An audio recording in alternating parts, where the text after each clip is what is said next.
माननीय श्री आनंद शर्मा जी। माननीय उपसभापति महोदय,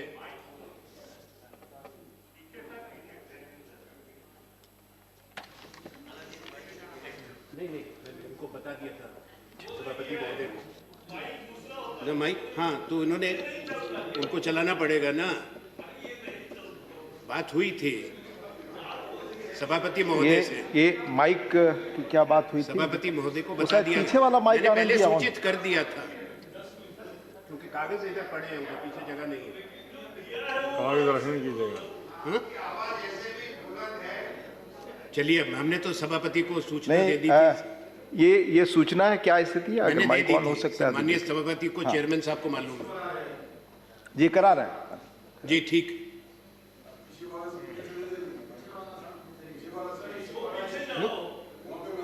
हमारा कागज इधर पड़ा है। नहीं करेगा ये राकेश जी, ये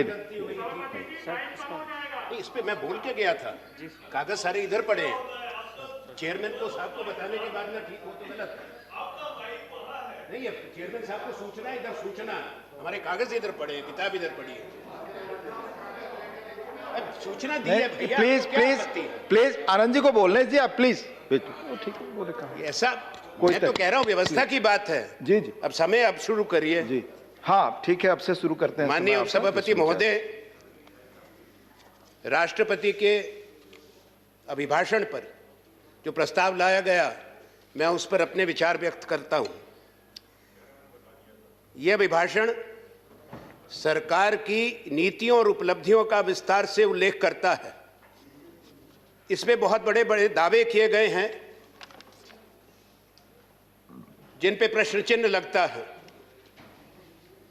पृष्ठभूमि व परिप्रेक्ष्य की चर्चा आवश्यक है। ये कोरोना महामारी जो 102 साल के बाद विश्व में संकट आया, एक अभूतपूर्व संकट पूरे दुनिया के लिए, जिससे भारत भी प्रभावित हुआ, दुनिया का हर देश प्रभावित हुआ। मैं इस बात को स्वीकार करता हूं कि भारत ने एक राष्ट्र के रूप में इस चुनौती का सामना किया। इसमें चाहे केंद्र की सरकार, राज्यों की सरकारें, राज्यों के शासन और प्रशासन, उन्हें मिलकर संकट का सामना किया था। ये कोई एक दल, एक सरकार नहीं, पूरे हिंदुस्तान ने इस चुनौती को स्वीकारा था। जब देश एक तरफ इस महामारी से जूझ रहा, दूसरा एक बड़ा आर्थिक संकट जो गहरा हो गया इस महामारी में। माननीय, कोविड से पहले हिंदुस्तान की अर्थव्यवस्था चरमरा गई थी, जीडीपी टूट रही थी, कारोबार बंद हो रहे थे। पर कोविड के बाद, लॉकडाउन के बाद जो हालात बने हैं वो देश को मालूम है, और उन लोगों को जिनके रोजगार गए, जिनकी दिहाड़ी गई, आमदनी गई, वो परिवार जो तबाह हो गए, वो व्यवसाय जो हमेशा के लिए बंद हो गए। ऐसी परिस्थितियों में जब भारत था तो किसानों को मजबूर किया गया अपने न्याय और अधिकार के लिए संघर्ष करने के लिए।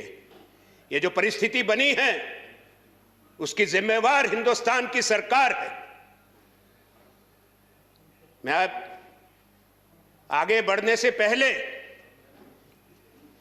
अपनी ओर से, अपने दल की और तमाम लोगों की तरफ से श्रद्धांजलि पेश करना चाहता हूं उन 194 किसानों को जिन्होंने अपने प्राण दिए हैं इस संघर्ष के अंदर। मैं श्रद्धांजलि भारत के डॉक्टर्स को, कोरोना वॉरियर्स को भी देता हूं। हम अपनी सहानुभूति दिल्ली पुलिस के उन अफसर और कर्मचारियों को भी देते हैं जिन्होंने 26 जनवरी को जिस घटना की जांच होनी चाहिए कि वो कैसे हुई, जैसे बाजवा साहब ने कहा था, जिनको उसमें जो जख्मी हुए हैं, किसी को यह अधिकार नहीं कि जो लोग अपना कर्तव्य का पालन कर रहे हैं उन पे किसी तरह का हमला हो, चोट पहुंचाई जाए। लाल किले की घटना से पूरा देश आहत हुआ है। पर निष्पक्ष जांच होनी चाहिए। अब प्रस्ताव की बात है, माननीय अभिभाषण ही नीरस है, निराशाजनक प्रशंसा पत्र है सरकार का। इसमें सरकार के विवादित कानून, फार्म लॉज, कृषि कानून का अनावश्यक उल्लेख दुर्भाग्यपूर्ण है। हम जानते हैं कि राष्ट्रपति जी वही पढ़ते हैं जो सरकार देती है। एक तरफ संघर्ष चल रहा है, आंदोलन चल रहा है, और अभिभाषण में उसकी तारीफ हो रही है। इससे बढ़ के दुख की बात नहीं हो सकती। इस अभिभाषण के अंदर जो हम बड़े दावे करते हैं कि दुनिया के अंदर हमारा कितना दर्जा है, हमारी आवाज कितनी है, होनी चाहिए इस बड़े देश की, पर कोई भारत की विदेश नीति की चर्चा नहीं है। आप वैश्विक नेता हैं, राष्ट्रपति के अभिभाषण में पड़ोस तक का जिक्र नहीं है, जहां हम अलग थलग पड़ गए हैं। बेहतर होता ईमानदारी से इस पे चर्चा होती। कोई चर्चा नहीं। महामारी की उपलब्धि तो बता दी, पर प्रवासी मजदूर, माइग्रेंट लेबर वर्कर, जो अचानक लॉकडाउन के बाद लाखों लोग परेशान हो गए, पैदल चलने पर मजबूर हो गए, रेलगाड़ी चली गई, बसें नहीं चली, सैकड़ों लोग मर गए। वो हृदय विदारक दृश्य, जहां एक अपनी मरी हुई माता का एक छोटा बच्चा कंबल उतारता है रेलवे स्टेशन पे, गाड़ियां कहां की कहां चली गई, कोई जिक्र नहीं उनके बारे में। ये संवेदनहीनता की बात है, और मैं इसकी निंदा भी करता हूं। कहना चाहिए था कि हमको दर्द है, हमको तकलीफ। मैं आरोप नहीं लगा रहा, क्योंकि अचानक आई महामारी, दुनिया का कोई देश तैयार नहीं था। मैं इस पे ना राजनीति करता हूं, ना इस पे आरोप प्रत्यारोप करता हूं। माननीय प्रजातंत्र में एक मत हो, एक विचार हो, यह ना संभव है ना स्वीकार्य है।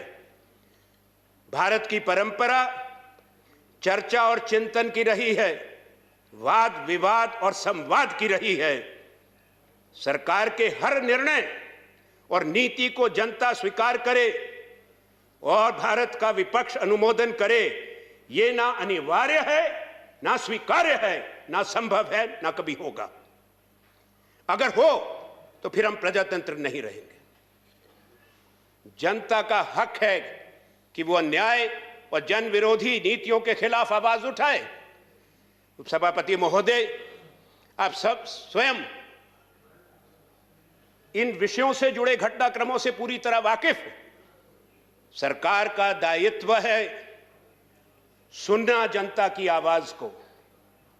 आज विरोध प्रदर्शन को आप अपराध करार करते हैं।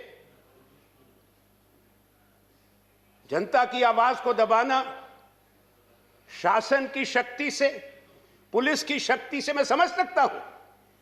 ताकत का इस्तेमाल तब होता है, लाठी बंदूक का इस्तेमाल तब होता है जब सरकार को, हुकूमत को चुनौती दी जाती है, जब उनसे आग्रह किया जाता है, उनके निर्णय के खिलाफ आवाज उठाई जाती है, तब दमन नहीं होता। और जब दमन होता है तो हिंदुस्तान के लोग खड़े होते हैं। गुलाम नबी आजाद साहब ने उस दिन कहा था, मैं दोहराना नहीं चाहता, बहुत साथियों ने कहा, पूरे हिंदुस्तान को मालूम है कि कितने सत्याग्रह हुए किसानों के। मान्य, कुछ लोग कहते हैं वो अलग विषय था। कोई आज हम ये थोड़े कह रहे हैं कि नरेंद्र मोदी जी ने किसानों को नील की खेती करने को कह दिया, पर किसान पे जब अत्याचार होता है, किसान खड़ा होता है, देश खड़ा होता है उसके साथ। ये भूलना नहीं चाहिए। जब अपनी सरकार है आजाद हिंदुस्तान में, इनकी बात को सुनो। भारत सबसे बड़ा प्रजातंत्र है, हमें गर्व है। कैसे बना? यह संकल्प राष्ट्रीय आंदोलन में, जिसका नेतृत्व महात्मा गांधी ने किया, जवाहरलाल नेहरू ने किया, सरदार पटेल ने किया, अन्य बड़े नेता हैं, डॉक्टर राजेंद्र प्रसाद, बहुत लंबी सूची है। यह हमारी पहचान है इस देश की।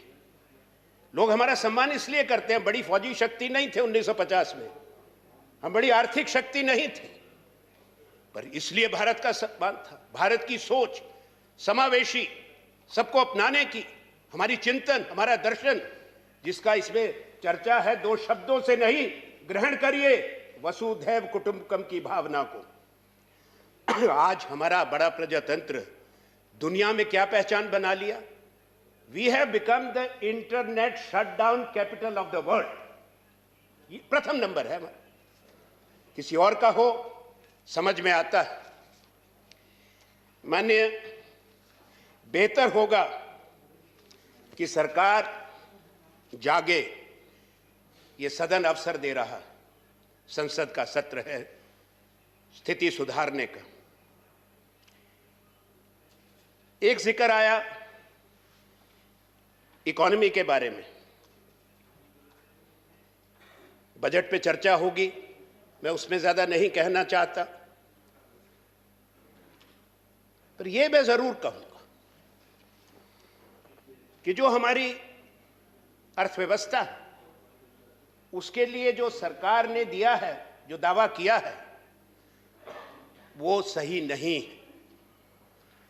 वित्त मंत्री ने तो कह दिया कि 28 लाख, ये सितंबर महीने का बयान है, 28 लाख रुपया स्टिमुलस में दे दिया। वास्तविक क्या है 28 लाख करोड़, मैं आपको बताता हूं, मेरा कागज रह गया आगे। 28 लाख करोड़, पर वास्तविकता है 28,000 करोड़। वास्तविकता है भारत ने 1.5 लाख करोड़ रुपया दिया है, जो लोगों के पास गया, जो लगभग 0.073% भारत की जीडीपी का है। आप तो ऐसा बताते हैं कि आपने वो कर दिया जो दुनिया के दूसरे देशों ने नहीं किया। यूके ने 285 बिलियन पाउंड दिए, लोगों को पैसा दिया, वेज सपोर्ट दिया, वेतन भत्ता दिया, जो वहां की जीडीपी का 13.7% है। जर्मनी ने 130 बिलियन यूरो दिया, 4% जीडीपी का। अमेरिका की तो बात छोड़ दें, जो हमारी $5 ट्रिलियन की इकोनॉमी बनने की बात है, जो अब 2030 तक तो नहीं बनती लगती, क्योंकि 2022 में हम वहां पहुंचेंगे जहां हम 2019 में थे। उन्होंने $5 ट्रिलियन से ऊपर दे दिया। इसलिए मेरा आग्रह सरकार से, वो दावे मत करें जो सही नहीं है। हिंदुस्तान का बजट 30 लाख करोड़ पिछले साल का, और 28 लाख करोड़ वित्त मंत्री कहती हमने स्टिमुलस में दे दिया। किसको दिया, कहां गया, तो देश कैसे चला? प्रश्न है, आपके माध्यम से सरकार से कर रहा हूं। अन्य, जब तक लोगों के हाथ में पैसा नहीं जाएगा, स्थिति नहीं सुधरेगी। ये डिमांड का झगड़ा नहीं है, उत्पादन की बात नहीं है, पर ये कंजम्पशन की बात है। लोगों के हाथ में पैसा होगा तभी कारोबार जो बनाएंगे, उद्योग जो बनाएगा, उसको खरीदेगा कौन जब पैसा नहीं है। हमारे कई क्षेत्र पूरी तरह टूट गए हैं। सरकार ये कहना बंद करे कि वी शेप रिकवरी है। रिकवरी है, पर के शेप है। कई ऐसे सेक्टर हैं हमारे इकोनॉमी के जो बिल्कुल दबे हुए हैं, उनको समय लगेगा, ये समझना जरूरी है। माननीय, जहां हमने महामारी की बात की, हवाला दिया कुछ साथियों ने, हमने जो रिपोर्ट दी थी स्टैंडिंग कमेटी की, मेरी ऐसी सोच है कि जो परिस्थितियां राष्ट्र के सामने होती हैं, उसको राष्ट्रीय दृष्टिकोण से देखा जाता है, और संसद की समिति जब अपना काम करती है, मैं एक अध्यक्ष के रूप में इसको जानता हूं कि वो दलगत राजनीति से ऊपर सोच और काम से होता है, बाईपार्टीजन सोच होती है। इसलिए ये जरूरी था कहना कि देश की कुछ उपलब्धियां रही हैं, और वो उपलब्धि क्या है?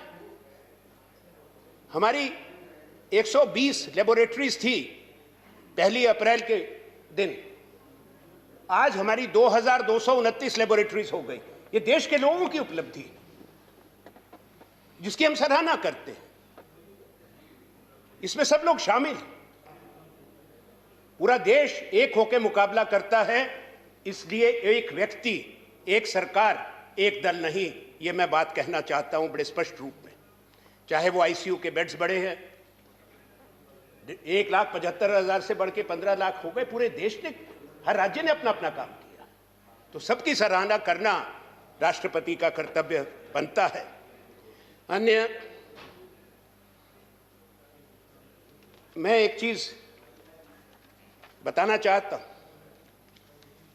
कि जहां इस सदन के अंदर जय जवान जय किसान की बात की गई, एक माननीय सदस्य ने और प्रधानमंत्री जी ने कहा, उसको दोहराया कि जय विज्ञान भी, बहुत अच्छी बात। वैक्सीन्स आ गई, उपलब्धि है, लोगों को लगे अभी जो टीकाकरण हो रहा है, मैंने उसको कैलकुलेट किया तो जो 30 करोड़ लोगों को लगाना है 7 साल लगेंगे, 7। तो सरकार इस पे गौर करे, सिर्फ कह देने से नहीं। फिर जो विज्ञान की बात है, ये विज्ञान आज नहीं आया, ये विज्ञान 1950 से शुरू हो गया था, 1951 से। दशकों लगे हैं ये संस्थाएं बनने में। पहली आईआईटी खड़गपुर में 1951 में बन गई थी। इंडियन इंस्टीट्यूट ऑफ साइंस 50 के दशक में बन गया था। डिपार्टमेंट ऑफ एटॉमिक एनर्जी 1954 में बन गया था। डिपार्टमेंट ऑफ स्पेस 50 के दशक में बन गया था। कौन थे प्रधानमंत्री? नाम अच्छा नहीं लगता और उनकी सोच। विज्ञान की बात होती है, इस देश को साइंटिफिक टेम्परामेंट दिया तो प्रथम प्रधानमंत्री पंडित जवाहरलाल नेहरू ने, इसको कोई इनकार नहीं कर सकता। स्पेस रिसर्च सेंटर जो ट्रॉम्बे में कब बना? 1957 में। आर्यभट्ट कब गया? 1975 में। पहला सैटेलाइट, कौन थी प्रधानमंत्री? इंदिरा गांधी। पहला परमाणु विस्फोट कब हुआ? 1974 में पोखरण में। देश में, आजाद देश में निरंतरता होती है, सरकारें आती हैं जाती हैं, देश काम करता रहता है, देश की संस्थाएं काम करती रहती हैं। उस उपलब्धियों को पूरे भारत को गर्व है, पर कोई भी उसको कहे कि हमारे से पहले नहीं हुआ। मेरे को हैरत हुई ये सुन के इस सदन के अंदर कि पहले सिर्फ 303 की बंदूक चलती थी, तोप नहीं थी, फला नहीं था। अरे बांग्लादेश को याद करो, द्वितीय विश्व युद्ध के बाद अगर सबसे बड़ी जीत किसी फौज की हुई, हिंदुस्तान की फौज की हुई। 1 लाख पाकिस्तानियों के आत्मसमर्पण किया। आज बात करते हैं, बातें कहने को बहुत है, पर हम ये नहीं इस सदन के अंदर कि हम बड़े हैं और आप बड़े नहीं। आज आपको देश ने जनादेश दिया है, तो यह अपेक्षा की जाती है कि आप उस काम को आगे बढ़ाएंगे, आप और तेजी से आगे लेके जाएंगे। उसमें हमारा भी समर्थन रहेगा, हमारा सहयोग भी रहेगा। माननीय, यही वैक्सीन के संबंध में है कि अगर आप देखें, ये वैक्सीन्स, ये भी संस्थाएं 60 के दशक में बनी थी और भारत दुनिया का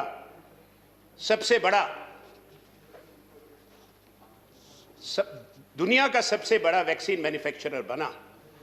अब मैं आपको आखिर में, जो मेरे पास समय है, कुछ बात कहना चाहता हूं। ये आप कृषि के कानून क्यों लाए? ऑर्डिनेंस के माध्यम से क्यों लाए?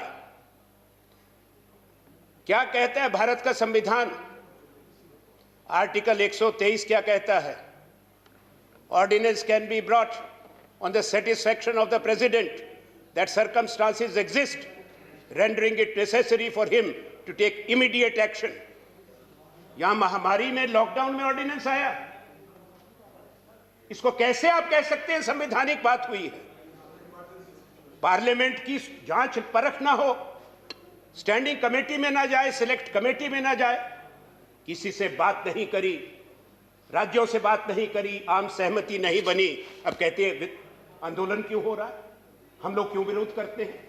इस सदन ने देखा कैसे पास हुआ। माननीय, मैं क्षमा चाहता हूं अपनी ये शब्द बोलते हुए, हर नियम का उल्लंघन हुआ है। भारत की संसद के लिए जिस तरीके से हम बिखरे हुए बैठे हैं अलग अलग जगह पर, महामारी में ऑर्डिनेंस लाओ और उस तरीके से पास करो, किसी की आवाज ना सुनो, ये प्रजातंत्र नहीं है। मैं आज आपसे फिर कहता हूं, हाथ जोड़कर अपील करता हूं, कृपा करके आत्मचिंतन करिए, प्रतिष्ठा का प्रश्न मत बनाइए, वापस करिए इन कानूनों को, सुनिए लोगों की बात को, और ये होंगे वापस, ये देश देखेगा। प्लीज। वर्तमान परिस्थिति जो तनाव और टकराव की है, उसकी जिम्मेवार सरकार की हठधर्मी है। कानून परंपराओं और नियमों के सम्मान से रखते हैं। मानिए जो बना है कानून, उनकी constitutionality itself is in question. संवैधानिक वैधता क्या है? संवैधानिक विषयों पर भारत की सुप्रीम कोर्ट ने कई बार अपने फैसले सुनाए। ये राज्यों की सूची में है, केंद्र की सूची में कृषि नहीं है, कृषि कंकरेंट लिस्ट में भी नहीं है। ये अभी लंबित हैं पिटीशंस सुप्रीम कोर्ट में। एक चिंता की बात है, माननीय सदन सोचे, इसी सदन में आपकी सरकार, सदन के नेता अरुण जेटली जी थे, कानून जानते थे, एक बिल लाए थे जजेस की अपॉइंटमेंट का, उस पर सदन में व्यापक चर्चा हुई थी कि कॉलेजियम से हटकर सरकार के पास आए, वो नहीं बने। पर आज संवैधानिक मामले लंबे समय से माननीय सर्वोच्च न्यायालय लंबित रखती है, पेंडिंग रखती है। यह चिंता का विषय है। संसद सर्वोच्च है। When constitutional matters demand urgent hearing and decision, long delays and kicking of the bucket down the road by the judiciary creates conflict, creates tension, creates distrust. And I say, appeal from this floor, whatever is constitutional, the constitutionality of the laws, whether the Citizenship Amendment Bill or the farm laws, must be decided immediately. Parliament must take notice of this. मैं आखिर में कहूं कि किसान के, अरे नाराज नहीं, Please, आवाज बुलंद है, प्लीज। किसान के संघर्ष को माननीय सरकार से आग्रह है, बदनाम मत करें। 15 नवंबर से 26 जनवरी तक आंदोलन शांतिपूर्वक था माननीय। उसके बाद दिल्ली में 2 लाख ट्रैक्टर आया, 3 रूट दिए गए जिस पर चला। पुलिस की एफआईआर कहती है 25-30 ट्रैक्टर, जिसका बाजवा जी ने जिक्र किया, केवल 25-30 ट्रैक्टर वो पहले चले गए। जांच हो सुप्रीम कोर्ट के सिटिंग जज के उस पे कैसे हुआ। जो 1,99,970 ट्रैक्टर आए और चले गए, उसका कोई जिक्र नहीं, बदनाम कर दिया पूरे किसान को। हमने भी देखा है। बताएं कि 2 लाख ट्रैक्टर में से कितने ट्रैक्टर गए हैं, कौन लेके गया, किसने रास्ते बताए। ये गलत हुआ है। पूरे किसानों ने निंदा की है, हमने निंदा करी है। नेता प्रतिपक्ष जब बोले, हम सब लोग मिलकर एक आवाज में निंदा करते हैं जो लाल किले पे हुआ। वह तिरंगा हमारा है, पूरे देश का है, किसी को अधिकार नहीं है। आप तिरंगे पर आंच आएगी, पूरा देश एक होके खड़ा होगा। ये राष्ट्रवाद को ये मत बनाएं कि जो आपकी सुर में सुर मिलाता है वो देशभक्त है, और हम सब लोग देशद्रोही हो जाते हैं क्योंकि हम आपको चुनौती देते हैं, आपकी नीतियों का विरोध करते हैं। ये मैं आपको समझाना चाहता हूं। माननीय, जैसा मैंने कहा, रिपब्लिक में, गणतंत्र में आंदोलन का अधिकार संविधान ने दिया है। और मैं केवल एक चीज कहूंगा माननीय, संविधान पीठ ने 1973 में एक फैसला किया था हिम्मतलाल शाह के केस में कि आंदोलन में, प्रदर्शन में सरकार ना बाधा डाल सकती है, ना इस अधिकार से वंचित कर सकती है। यह मौलिक अधिकार है, फंडामेंटल राइट है। आर्टिकल 19 जो फ्रीडम ऑफ एक्सप्रेशन की, अभिव्यक्ति की आजादी की बात करता है। आर्टिकल 13 जो नागरिकों की रक्षा करता है स्टेट एक्शन से, protect citizens against the state action. Article 21 जो जीवन की रक्षा करता है, protects life and personal liberty. मैं इसलिए कह रहा हूं मान्यवर कि इन अधिकारों को जस्टिसिएबल बनाया गया ताकि न्यायपालिकाएं निश्चित करें, आश्वस्त करें नागरिकों को कि उनके ये अधिकार महफूज हैं, सुरक्षित हैं। माननीय, एक कमेटी थी कॉन्स्टिट्यूएंट असेंबली की, फंडामेंटल राइट्स की कमेटी। उसकी अध्यक्षता कौन करते थे? उसके चेयरमैन कौन थे? सरदार वल्लभ भाई पटेल।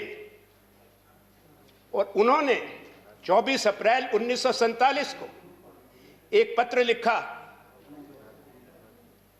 कॉन्स्टिट्यूएंट असेंबली के अध्यक्ष को, डॉक्टर राजेंद्र प्रसाद को, और उसमें यह लिखा उनके शब्दों में, we attach great importance to make these rights justiciable. मैंने पूरा पत्र नहीं पढ़ रहा, समय लगेगा। उसी से आर्टिकल 32 का जन्म हुआ कि सर्वोच्च न्यायालय में किसी भी विषय पे नागरिक को अपने मौलिक अधिकार के लिए जाने का अधिकार है। तो ये माननीय वल्लभ भाई पटेल जी को आप मानते हैं, पूरा देश मानता है। बहुत बड़ी सरदार सरोवर में मूर्ति लगाई, कृपा करके उनके आदर्शों का पालन करिए। ये हटा दे वो कटीले तार, वो ट्रेंचेस जो खोदी हैं बंद करिए, बैरियर्स हटाइए। आजाद हिंदुस्तान है, आजाद हिंदुस्तान का अंदाता आया है, उस पर ये जुल्म करना बंद करें, सम्मान करो। मैं अपील कर रहा हूं फिर आपसे, इनके बेटे, इनके भाई शहीद होते हैं। हम उसी इलाके से आते हैं जहां से सबसे ज्यादा लोग फौज में जाते हैं। मैं आपसे आग्रह करता हूं, इस झगड़े को बंद करें, प्रतिष्ठा का प्रश्न ना बनाएं। संसद में अगले सत्र में सबसे बातचीत करके लाओ कानून, कमेटी को भेजो, वही अवसर देगा सबसे बात करने का। और मैं अपनी बात खत्म करने से पहले सिर्फ एक चीज कहूंगा माननीय, मेरा आग्रह, प्रधानमंत्री जी जो देश हित में आप करेंगे हम आपका विरोध नहीं करते, प्रजातंत्र में गलत निर्णय को चुनौती जरूर देंगे। बेहतर यह होता है कि जो भी राज्य में हो उसके पास जो भी सुझाव देने वाले हो, क्योंकि सारी बात बतानी चाहिए कि देश की परिस्थितियां ये हैं। तो मैं यही कहूंगा अंत में कि अगर अपने पास सच्ची बात बताने वाले, चाहे वो आलोचक भी हों, निंदक नहीं, उनको नजदीक रखिए। अगर उनकी जगह चुगलखोर, चापलूस और चाटुकार ले लेंगे तो वहां बड़ा नुकसान होता है।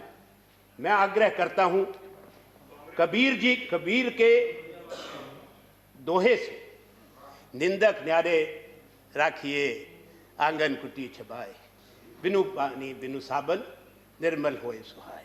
तो कृपा करके बात को सुने, आलोचना को भी सुने,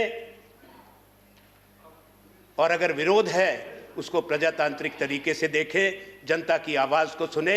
यही मौका है, इस बात को आगे बढ़ने से रोकें। आज जो यहां होता है वो पूरी दुनिया देखती है, जो हमारे पड़ोस के देश में होता है वो भी हम देखते हैं, चाहे वो रूस में हो, चाहे म्यांमार में। हिंदुस्तान की, गांधी के देश की, गौतम बुद्ध के देश की छवि वही होनी चाहिए, एक हिंसक देश की, एक दमनकारी शासन की नहीं होनी चाहिए। धन्यवाद। धन्यवाद। जय हिंद। धन्यवाद माननीय आनंद जी।